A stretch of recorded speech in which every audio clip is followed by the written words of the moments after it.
Majou est intéressant parce que justement, il est significatif, il est caractéristique. Vous aussi, vous êtes là. Vous êtes des cas particuliers, vous êtes des cas sociaux. C'est important. C'est pour ça qu'on s'intéresse à vous. Si vous n'étiez pas aussi con, on ne s'intéresserait même pas à vous. C'est votre connerie qui nous intéresse. Parce que votre connerie montre que vous n'êtes pas du tout adapté, que vous n'êtes pas du tout intégré, contrairement à vos affirmations, vous n'êtes pas du tout. Et c'est ça qui nous intéresse. On est là pour montrer que vous n'êtes pas du tout intégré. Et vous croyez que vous l'êtes, mais vous n'êtes pas du tout. Voyez ? Ça prend. Et chaque fois que vous parlez, on le voit bien que vous n'êtes pas intégré. Et vous dites, oui, je suis intégré, oui, je suis. Mais n'importe quoi, n'importe quoi. C'est triste, c'est pathétique. Intégré, mais je tiens plus à mes racines. Je tiens plus à mes racines d'étranger. Eh ben, pourquoi vous disiez tout à l'heure qu'un étranger, quand il arrive en France, il n'est plus étranger? Écoutez, ça va. Bon, alors, continuons. Aggravez votre cas, c'est pas grave. Plus vous dites de conneries, mieux ça vaut. Alors, allons-y. Pourquoi est-ce que Majou, par exemple, je m'aperçois que lui, il est plus à l'aise face à du texte écrit qu'à l'oral. Si on lui montre un truc écrit, il s'en sort mieux que quand on lui parle.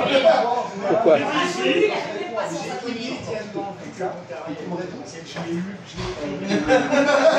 Je vais te l'expliquer 100 fois, ça. Vous restez clair de ce que vous dites.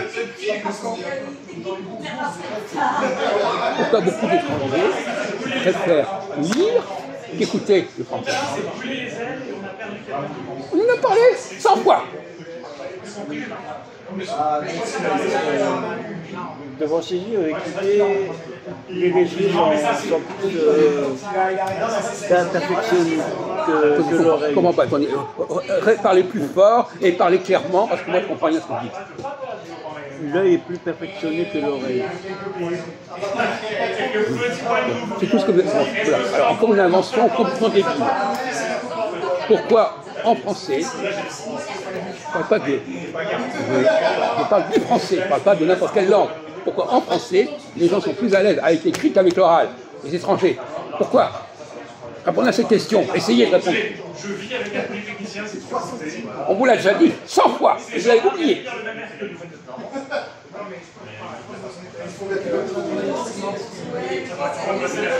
Pourquoi Majou, il préfère? Quand on lui écrit quelque chose, il se sent mieux que quand on lui parle. Parce que quand on parle, il ne comprend pas. Pourquoi Majou ne comprend pas l'oral et comprend l'écrit?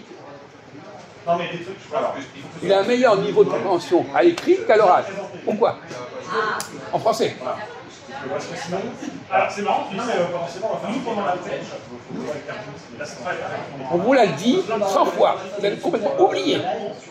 J'ai cru pendant longtemps que, en fait, c'est la seule période de la vie où la cantine ça fait chier sa tête, tu vois. Je n'avais pas deviné qu'il comprend mieux l'écrit que l'oreille. Bon déjà, alors vous n'êtes pas observé. Vous n'avez pas remarqué chaque fois, il a besoin qu'on lui écrive les mots pour qu'il comprenne. Moi je crois que c'était l'inverse. Moi je comprends plus l'oral que Vous n'observez pas, ça s'est apparu directement 36 fois dans les discussions. Il est beaucoup plus... Il est content quand il y a de l'écrit. Parce que à l'oral, il se débrouille, mais sur un nombre de mots très très limité. Il a un français très très pauvre, le pauvre Majou. Donc effectivement, si vous travaillez sur des trucs très très limités, ça va aller. Mais dès qu'on est un peu plus compliqué, là c'est perdu, vous avez perdu complètement une nage. Nous, c'est débrouillé. On va employer 10 mots. Alors oui, sur les 10 mots, il va comprendre. Mais si on emploie 100 mots ou 500 mots, c'est trop chose. Oui.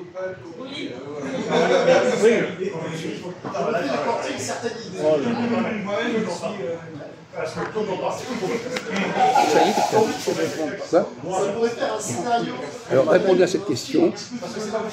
On va laisser tomber Majou, on ne parle pas de Majou. C'est l'exemple de Majou comme ça par hasard. C'est pas la question. Pourquoi un étranger a du problème avec la langue française orale? Pourquoi? Ne parlons pas de monsieur machin ou autre. En général. Vous l'avez expliqué 1000 fois.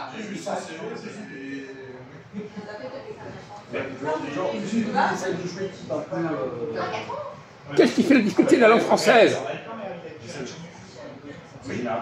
Ne répétez pas le truc que vous avez appris il y a 50 ans. Répétez ce qu'on vous a appris depuis quelques temps.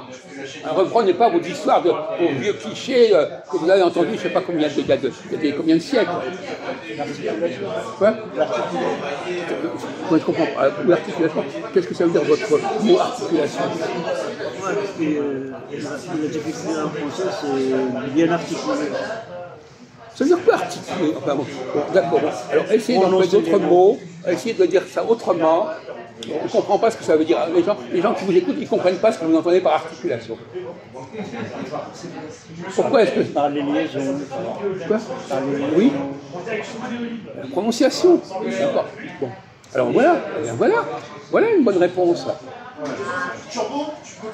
Les gens qui lisent, ils ne savent pas comment on prononce les mots. Ils apprennent à lire, mais ils ne s'apprennent pas à parler. Ils croient que c'est la même chose. On a déjà appris 30 fois. Savoir lire, c'est pas savoir parler. Parce que la façon dont on lit ne correspond pas à la façon dont on parle. Il y a un décalage énorme entre lire et parler. Lire, ça correspond à peu près au niveau de la langue normale. Toutes les langues, on les lit. Les langues, on les lit et on les bat à peu près pareil. En français, on les lit et on les bat autrement. Donc le néerlandais, il est perdu. On l'a dit plusieurs fois, il vaut mieux apprendre une autre langue que le français. Le français, c'est pas la langue. Pour un étranger, c'est pas la bonne langue. Parce que l'étranger, il sera toujours perdu pareil que le français. Vous, mais qu'il apprenne l'espagnol, l'italien, l'allemand, n'importe quoi, c'est pas le français. C'est un mauvais choix de prendre le français. Parce qu'il ne va jamais arriver au niveau. C'est ça terrible pour les gens qui sont en France, ils n'arrivent pas au niveau. Ils n'ont pas appris à capter les subtilités, l'articulation du français, donc ils sont toujours à côté, ils comprennent à moitié. Un jour, ils comprennent un mot sur deux. Un mot sur trois.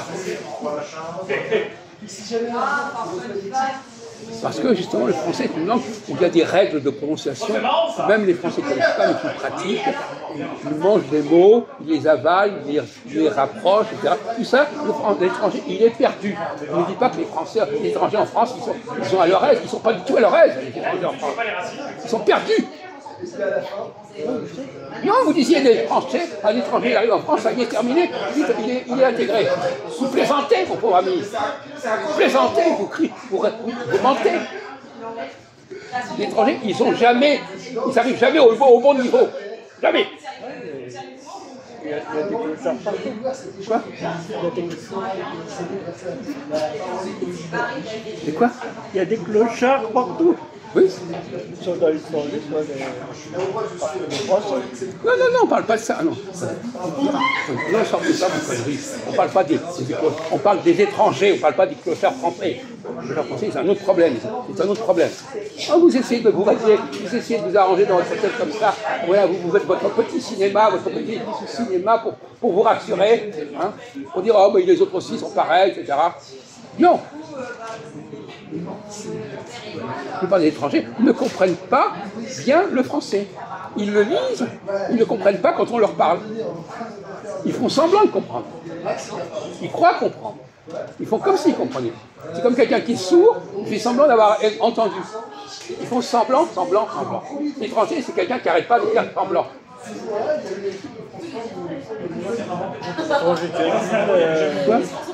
Tu as inclus les Nord-Africains? C'est ça que fait un gars. Prenez le sang du gars pour le évidemment. Tu sais, comme ça. Ah, mais vous connaissez ça, c'est le dilemme de Rail, là. Oui, voilà, tout à fait. Et donc, on va rester du sang, là.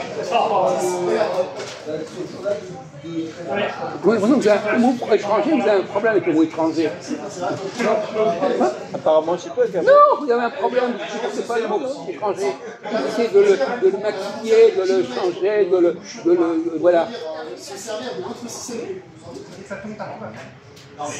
Si vous voulez, je me rappelle, si vous voulez j'avais quand même proposé. Toutes nos réunions sont là pour montrer à quel point les étrangers sont nuls. Elles sont là pour ça, les réunions. Ils sont nuls en français. Ils sont nuls en français. Oui, mais on parle de ça. Ils sont étrangers. Il faut leur intégration. Elle est ratée. Vous êtes raté de l'intégration. Ils sont mieux, meilleurs en anglais, par exemple. Par exemple, oui, c'est joli. C'est pour ça qu'il aurait mieux fait de faire autre chose que. Alors, Meilleurs en mathématiques. pourquoi ils ne comprennent pas en anglais? Vous dites qu'ils sont francophones. Vous dites, attends, pourquoi ils seraient meilleurs en anglais? La langue française, ils la connaissent. Ils sont meilleurs en anglais qu'en français? On donne 10.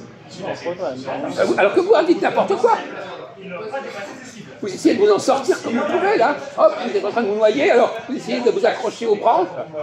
S'ils sont vraiment étrangers, ils ne vont pas le demeurer longtemps. Ils vont pas changer de pays. Qu'est-ce que c'est encore cette histoire? Qu'est-ce que vous racontez de n'importe quoi, là? C'est quoi? Ils se sentent toujours étrangers. Pas du tout. Ils se Ils vont ailleurs. Mais non, pourquoi ils vont ailleurs? Mais non, ils font semblant. Ils sont dans une imposture. Ils font semblant d'être là. Ça ne dure pas longtemps. Mais comment ça ne dure pas longtemps? Ils peuvent durer toute leur vie comme ça. C'est votre cas, d'ailleurs, entre parenthèses. Parce que le but, ça m'inquiète un peu. Qu'est-ce que vous êtes en train de vous raconter, là? Qu'est-ce que vous racontez? Qu'est-ce que vous inventez, là? C'est n'importe quoi. C'est pas ça. Les étrangers honteux qui ne reconnaissent pas. C'est quoi? Alors, bon, voilà, alors. Non, vous êtes des ratés. Des ratés de la langue, de l'intégration. Quoi? Raté de la langue française. Oui, et voilà. Et pourtant, c'est une langue que vous avez apprise, plus ou moins, mais vous la mélangez avec l'arabe, vous la mélangez avec le kabyle, vous connaissez même, vous n'avez même pas compris la grammaire française. Vous n'avez toujours pas compris la différence entre la langue française et au niveau de la construction des mots. Donc, vous avez mis des siècles pour comprendre qu'il y avait un futur. Enfin voilà, maintenant, voilà.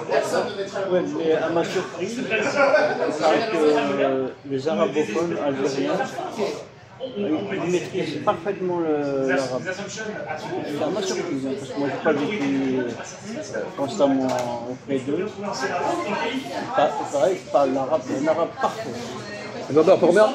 Avant de dire ça, on n'a pas le droit de dire ça. Mais non, mais c'est vous qui dites que c'est parfait. Qu'est-ce qui vous prouve que c'est parfait?